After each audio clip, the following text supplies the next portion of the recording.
Morning comes after a long, terrifying night at the Blackridge Mansion. The house feels heavy and cold. Isaac and his brothers sit silently at the dining table, trying to understand what happened. The lights still flicker sometimes, and the floor creaks on its own. Harper and Luna believe the answer is in the attic, the room that bled. Isaac decides they must face it. If we run from it, it will follow us, he says. Thomas and Jacob agree, while Max and James hesitate. Together, they walk upstairs. The air grows colder with each step. When they reach the attic door, the dry blood around the lock has turned black. Isaac takes a deep breath and turns the handle. To their surprise, the door opens smoothly this time, no noise, no resistance, as if it had been waiting for them. A cold wind escapes from inside, carrying the smell of dust and old perfume. The attic is full of forgotten things, broken chairs, old furniture, boxes of clothes, and large paintings covered with white sheets. The light from the window is dim, but they can see everything clearly. Luna senses something strange. "This room has been awake for a long time," she whispers. Jacob lifts a sheet from one painting and freezes. Behind it is a dark portrait of a woman in a black dress. Her face looks alive, her eyes too real. Thomas steps closer and says, "It feels like she's watching us." Then, a faint sound begins, a slow, steady thump, like a heartbeat coming from the canvas itself. Harper's face turns pale. "This painting," she says quietly, "wasn't here before." The brothers look at each other in fear. Something in the attic has just opened, and it doesn't want to be closed again. The attic feels colder now, as if something inside it has woken up. Dust moves in the air like smoke. Harper steps closer to the painting Jacob found. The woman in the picture wears an old black dress, her face pale, her eyes dark and deep.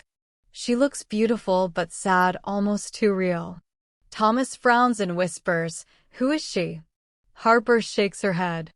"I've studied many Blackridge family records," she says, "but I've never seen her before." Luna slowly removes the rest of the sheet from the painting, and for a second, everyone feels the room grow still. The candles flicker and the air grows heavy. Then, Jacob gasps. "Did she just move?" he asks. At first, no one believes him. But when they all look again, the woman's face seems slightly different. Her eyes are now looking to the left, not straight ahead. Her lips, once closed, are now curved, as if she's smiling. Violet covers her mouth. "It's impossible," she whispers. Harper's hands shake as she touches the corner of the frame. A small metal plate below the portrait reads, "Eleanor Blackridge, 1890. The brothers step back. That's the same name from the old family journal, and the same name their father once spoke before his death. Luna feels a pulse under her palm when she touches the frame, like a heartbeat inside the painting. She quickly pulls her hand away. "It's not paint," she says softly. "It's alive." The room suddenly goes dark. Only the woman's eyes shine faintly in the shadows. James whispers, "Why is she smiling at us?" Then, the sound of footsteps echoes behind them, but no one is there. The portrait's smile grows wider. Something inside the attic is watching. And now it knows they've seen her. The attic feels alive now. Every sound echoes, the soft rustle of clothes, the creak of wood, the faint whistle of wind through the small window. The brothers stand frozen, still staring at the strange painting of Eleanor Blackridge. Her eyes seem to follow them no matter where they move. Jacob finally steps forward. "I want to see what's behind it," he says. He carefully lifts the portrait from the wall. The back of the canvas is covered in scratches, like someone tried to claw their way out. Harper brings a lantern closer, and a message slowly becomes visible under the dust. It's carved deep into the wooden frame. She sees through every eye that watches her. The words send a chill through everyone. Violet whispers, "What does that mean?" Luna answers softly, "It means, when you look at her, she looks back." Before anyone can speak again, the light flickers and goes out.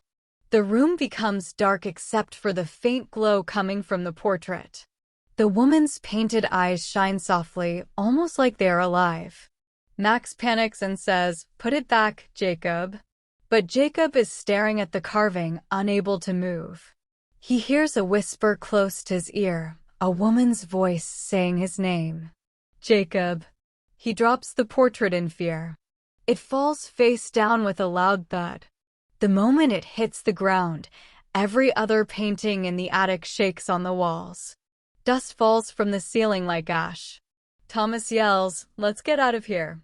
But the attic door slams shut on its own. The brothers look around, terrified. The heartbeat from the painting begins again, louder, faster.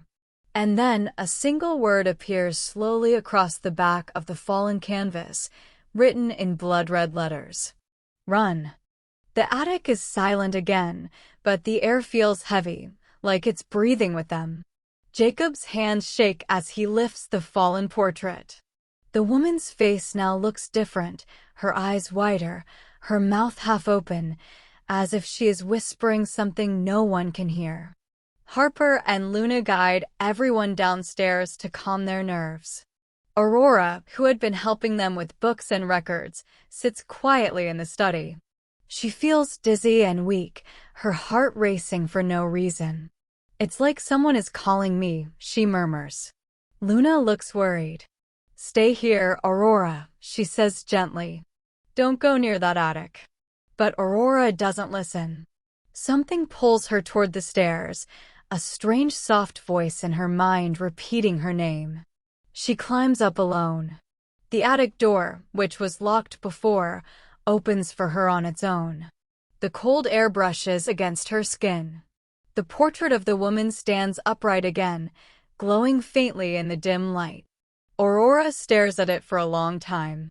Suddenly, her body freezes. Her eyes go blank. She feels herself being pulled inside the painting. Everything around her changes. The attic disappears, replaced by endless darkness. In the darkness, she sees the woman Eleanor. She stands close, her face calm but her eyes full of sadness. "Help me," Eleanor whispers. "They buried me in the lake." Aurora tries to scream, but no sound comes out.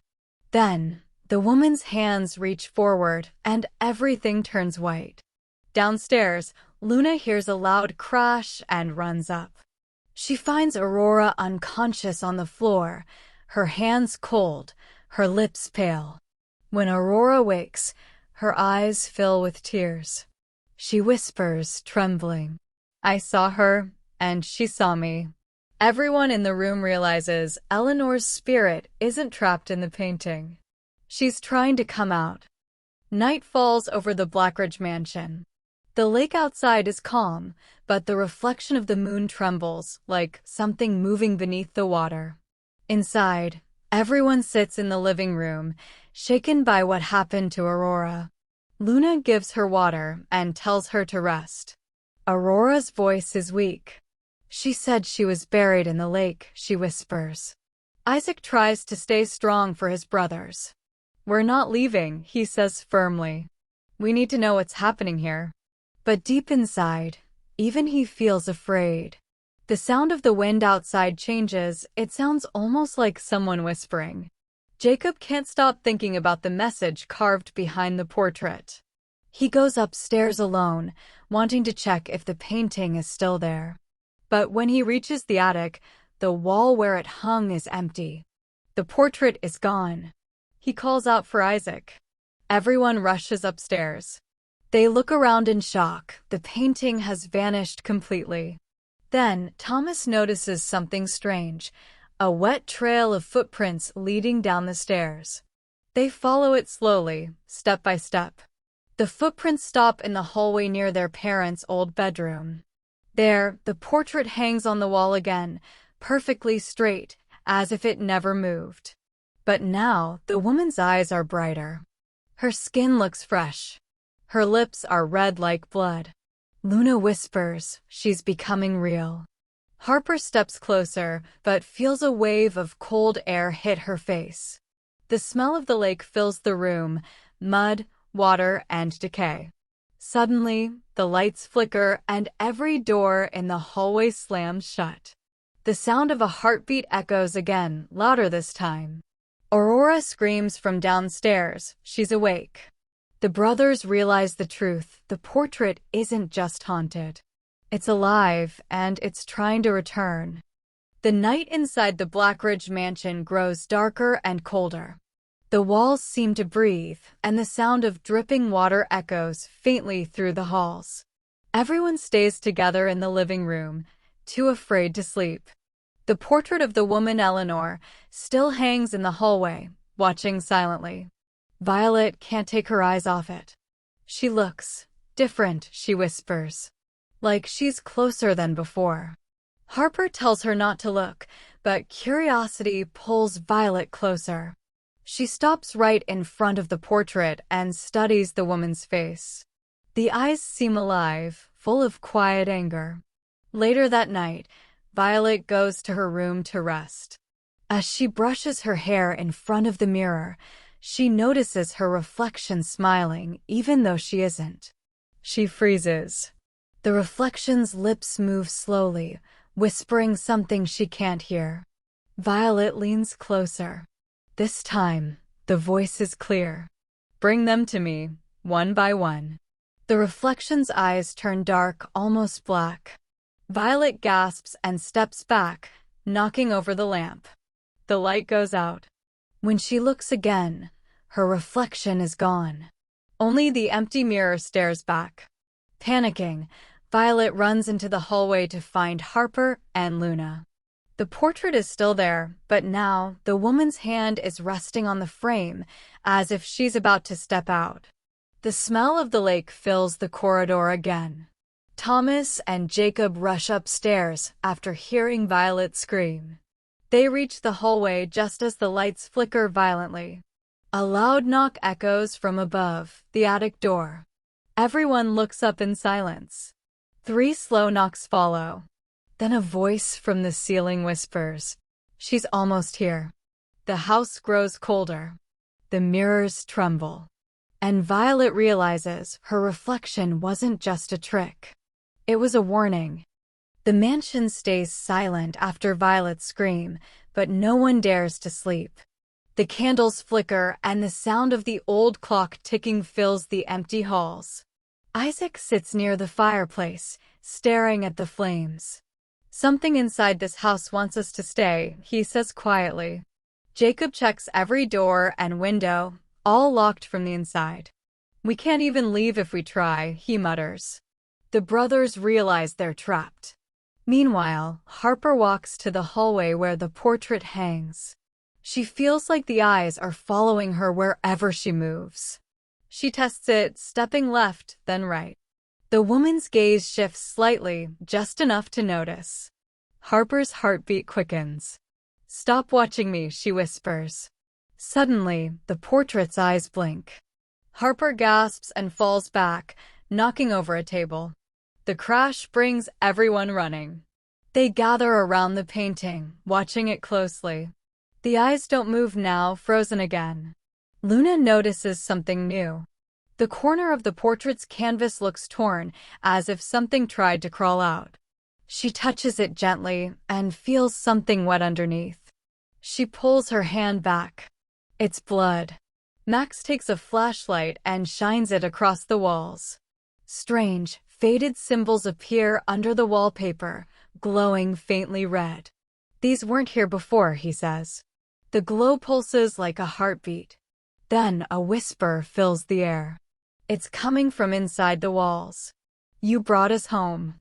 The portraits in the hallway, all of them, begin to shift. Eyes move. Faces twitch. Shadows crawl across their surfaces. The brothers back away slowly, terrified. Aurora cries, "They're all watching us." The main chandelier shakes violently and falls, crashing onto the floor. The light dies completely.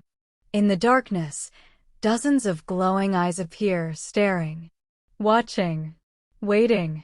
The curse of the portrait has fully awakened. The mansion falls silent again. But those eyes are still watching. What waits behind the walls will change everything. Don't miss episode 3, The Whispering Walls. Subscribe now, before the next scream begins.